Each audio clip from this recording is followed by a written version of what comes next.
It started like any other random WhatsApp message. You know, one of those unknown numbers that send you a hey or a who's this. I'm not usually one to respond, but for some reason, I did this time. Maybe I was bored, or maybe I was just curious. I wish I hadn't. The message came late, just after midnight. Hey, long time no talk. The number wasn't saved in my contacts, and there was no profile picture. I figured it might be someone from work or a classmate I hadn't spoken to in a while, so I replied, Sorry, who's this? There was a long pause before the next message. I thought maybe they'd realized they had the wrong person and decided to leave me alone, but then my phone buzzed again. You don't remember? We used to talk all the time. I racked my brain, trying to figure out who this could be.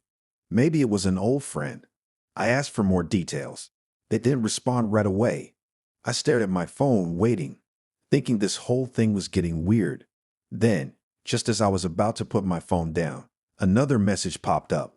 I miss our late night conversations. That made me uncomfortable. I had no idea who this was, and they were acting like we were close. I decided to stop replying. That was the smart thing to do, right? Ignore it, and they'd go away. But that's when it got worse. The next morning, I woke up to dozens of messages from the same number. All of them were just variations of the same thing. Why aren't you responding? I know you're seeing this, and don't ignore me. I was officially creeped out. I blocked the number, figuring that would be the end of it. But as the day went on, something felt off. I couldn't shake this feeling of being watched. It's hard to explain, but you know that sensation when you feel eyes on you, even when you're alone that night. I got another message. This time from a different number. You shouldn't have blocked me. I froze. I hadn't told anyone about the messages, and there was no way they could have known I blocked them unless they were closer than I thought. I didn't respond, but the messages kept coming, each more unsettling than the last. I saw you at the store today. Why didn't you say hi? You look beautiful in that blue jacket. That was the exact jacket I wore that morning. Whoever this was, they weren't just some random person messaging me. They were watching me. I reported the numbers to WhatsApp, blocked them again, and even deleted the app, thinking that would stop it, but it didn't. The next day, I received an email. The subject line simply said, You can't hide from me. I opened it. Stupid, I know. And the body of the email read, Nice try with WhatsApp. You can't block me from everything. I was done. I called the police, but they said there wasn't much they could do. They suggested changing my number and keeping an eye out for anything suspicious. I did exactly that. I changed my number, deactivated all my social media, and tried to move on. For a few days, things were quiet. No strange messages, no emails, nothing. It felt like I could finally breathe again. Until one night, around 3 a.m., I heard a knock at my window. I live on the second floor. There's no way anyone could be knocking on my window. I grabbed my phone and cautiously approached the window. My heart was racing, my palms sweating. I was expecting to see nothing, but as I pulled back the curtain, I saw him. A man, standing in the shadows of the streetlight, staring up at my window. I couldn't see his face clearly, but I knew it was him. He was holding his phone, the screen glowing faintly in the dark.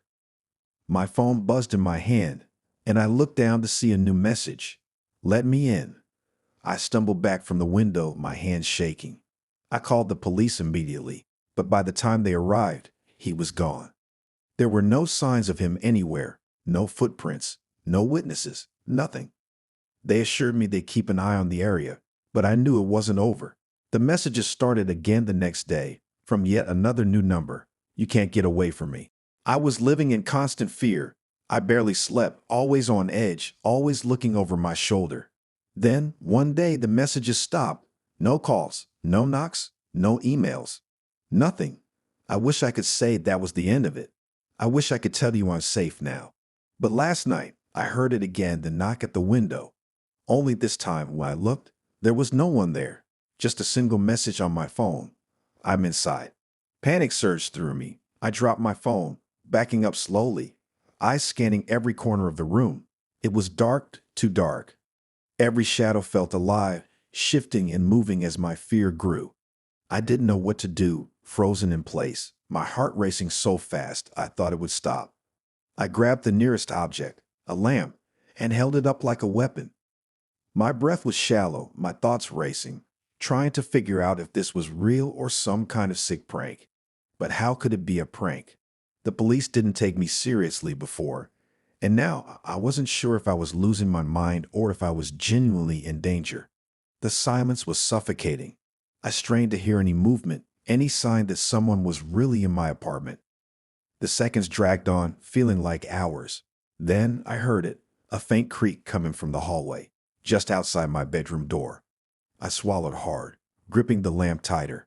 The door was slightly ajar, and through the small crack, I could see the shadows shifting. Something was out there, moving slowly, deliberately. My phone buzzed again. I flinched, nearly dropping the lamp, as the notification screen lit up. Another message. I'm coming closer. I felt trapped. My apartment wasn't big, and there was nowhere to hide. I could try the window, but being on the second floor, jumping down wasn't exactly an option. My mind raced with possibilities, none of them good. I had to make a choice. I edged toward the door, determined to make a run for it. If I could get to the front door, I could make it outside, find help, do something, anything to escape this nightmare. But as I reached for the door handle, I heard it again, a low, guttural whisper from the hallway. Don't leave me. I froze, my hand trembling just inches from the handle. The whisper wasn't from my phone, and it wasn't in my head. It was right outside the door. I slowly pulled my hand back, retreating toward the center of the room. My phone buzzed again, and with shaking hands, I picked it up. You can't run. I knew I had to act fast. I ran to the window, desperate to find a way out. As I fumbled with the lock, I heard footsteps, slow and deliberate, coming toward my bedroom. The door creaked open wider, and I caught a glimpse of movement from the corner of my eye. Something or someone was there just outside the door. I couldn't see it clearly, but I could feel his presence. My phone buzzed again, and this time I didn't want to look, but I did. You were mine. I threw the phone down and pushed the window open, leaning out to see if there was any way to escape. But just as I prepared to climb out, the door behind me creaked open fully. I didn't dare look back. I could feel it now, the presence, the cold air filling the room, the darkness creeping closer. My breath caught in my throat as I slowly turned around. The figure stood in the doorway, tall and shadowed. Its face, if it had one, was hidden by the darkness, but I could see its hands, pale and thin, reaching out toward me. The police labeled it as an isolated incident, claiming there was no proof of anyone being in my apartment. No fingerprints, no signs of forced entry, nothing. They told me to rest and take it easy. But I can't rest, not when I know the truth. I deleted all my social media, changed my number again, and even moved to a different apartment. My curtains are always drawn, my doors locked, but the fear never leaves.